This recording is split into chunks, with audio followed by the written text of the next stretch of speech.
Hello folks, this is Aditya from inspiredtorise.com, and today we have the Infocus M808 smartphone here with us for a full review of this device, and we are going to compare all of its features against most of its competitors out there. The Infocus M808, as is visible on a first glance, has a very nice metal unibody construction, and the camera is housed on the back over here. And as you can see, the overall build quality of the phone feels really great in hand. The placement of the buttons is a little bit awkward, as you have the buttons on the left hand side of the smartphone. You don't have any buttons on the right hand side of the smartphone. You just have the dual slot for the SIMs on the right hand side, and you also have the option to expand the storage with micro SD card. On the left hand side you have the power button and the volume rocker. It feels a little bit awkward to take your hand every time out, but apart from that, the design of the phone is solid. The speakers are here on the bottom grill, and there's the micro USB port over here, and apart from that, everything else on the smartphone is great. The 3.5mm jack over here. It retails for a price of around 12,999. For a price of 12,999, the smartphone is a very decent performer and has very decent looks. It has a 5.2-inch full HD display, and the display contrast and brightness, everything is really great. In the settings option, you also have the option to increase the dynamic contrast of the display to make for a better viewing experience. So you can just go to display option, and over there you can just set the color temperature, screen mode. The screen mode, you can set it to dynamic for increased contrast and better colors on your smartphone. And apart from that, you also get the blue light filter and a lot of small nifty things which help you to have a really decent smartphone experience. The phone comes with Android Lollipop 5.1 out of the box, as is visible over here. The phone comes with a 1.3 Ghz Octa Core processor, MediaTek chipset. Let us just show you about it in more detail. So it comes with 2 GB of RAM, a 1.3 GHz MediaTek MT6735 processor, octa-core processor, and in this price range, it is directly competing against the Xiaomi Mi 4i and the Moto G3 and few other smartphones in this price range like the Oppo Speed 7. And with a 5.2-inch display and a full HD display in this range, it is similar to only the Xiaomi Mi 4i with a full HD display, because few other smartphones in this range have a full HD display. The battery life on this smartphone is bummer. It has a 2450 mAh battery, which does not last as long as we might want it to. So let us just show you the camera quality of this device. The camera on this device is a 13 megapixel back camera, which is housed over here with the flash, and a 5 megapixel front shooter, which is housed over here. So the camera on this device works decent enough, and here are a few of the images that we took. This is a selfie that we took in daylight conditions, and at night time the camera does not work that well. So in daylight conditions, photos came out pretty clear. So this one over here that you can see over here, this is a very low light image. So in a low light image, the noise is visible. The noise is too much present on a low light image. If you see it clearly, you can find that there's a lot of noise in a low light image. So the same image taken in with the help of flash, and that was the low light image, it was really not that visible. So apart from that, the dynamic range in HDR mode is good enough, decent enough, not as great as many flagship smartphones, but still it's okay enough. And moving forward, apart from that, the images taken of still objects and during the daytime came out pretty clear, but still not that great. And color reproduction is excellent, but still there's the problem of not clicking good nighttime images or good low light images. So that's one of the problems that plagues a lot of smartphones and plagues the Infocus M808 too. The frames per second during the AnTuTu benchmark didn't rise above 14 to 15 frames per second. It was decent enough, but not that great. The score came out to be around 30,165 on the AnTuTu benchmark, which is a decent score.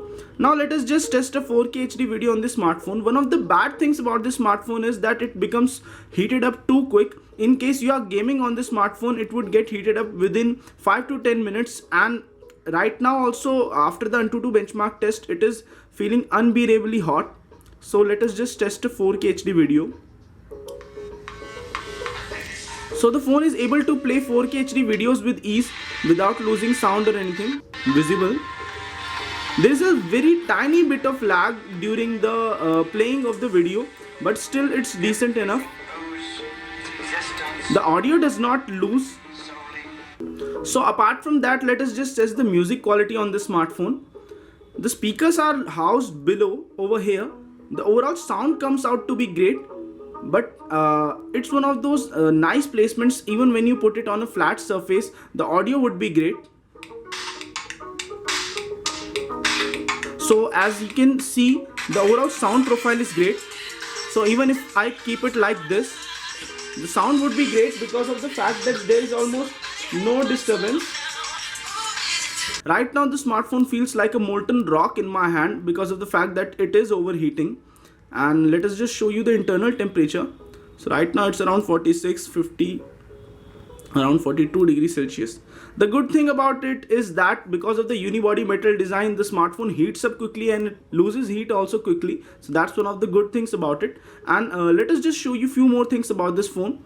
So apart from all of this, the phone scored around 58.8 frames per second on the Nina Mark II benchmark, which is good, close to the highest score of around 60, 61, 62. So it's nice. And apart from that, you also get a really nice power detective and few other preloaded apps which you might like or might not like. You get the mobile assistant application which will help you to clean up your smartphone and everything else, do it on it. Let us just test the smartphone on the Quadrant standard test. The phone scored around 19,143 on the Quadrant standard test, which is a decent score, not that great but still decent enough. As compared to the Mi 4i and the Moto G 2015 edition, the smartphone does score really well in almost all terms, but the main selling points of those smartphones are their camera and their battery life, but surprisingly both of which the smartphone is not that great in. The Infocus M808 scores around 613 on the single core score and 2766. It is above the Asus Nexus 7 and below the Samsung Galaxy S4, so it's a really decent score on the Geekbench benchmark. So we are testing the USB OTG support on the Infocus M808 now. So we will just connect this to our Infocus smartphone and then we will head over to the file manager. So you can just select phone storage or external USB storage. So here everything is visible.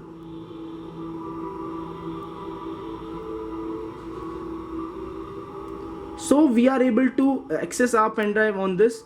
We are going to do a full gaming review of the smartphone later, but still, as you can see, the games run on the smartphone quite fine, and we are able to play it with ease, and there is almost very less visible lag while playing.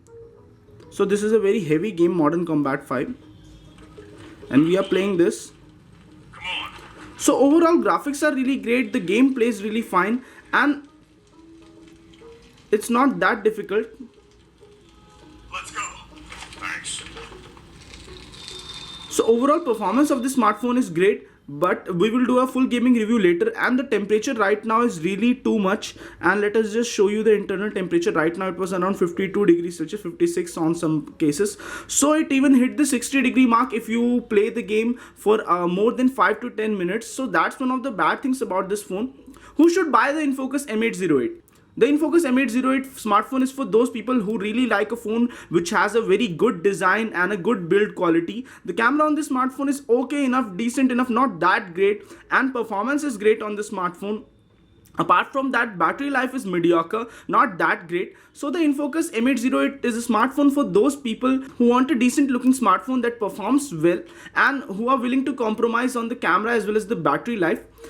In case you want a better alternative to that, you can easily go for the Xiaomi Mi 4i or the Moto G3, both of which smartphones retail in the same price range, or the Oppo Speed 7 and a lot of other smartphones which have sprung up in this smartphone range. But still, the overall display quality and the performance of this phone is great, and in case you are willing to trust the Infocus brand, then the Infocus M808 is the smartphone for you. So guys, this was all for our Infocus M808 review. Don't forget to hit like on this video and don't forget to subscribe to our channel. This is Jha from inspiredtorise.com signing off, folks. Stay inspired to rise.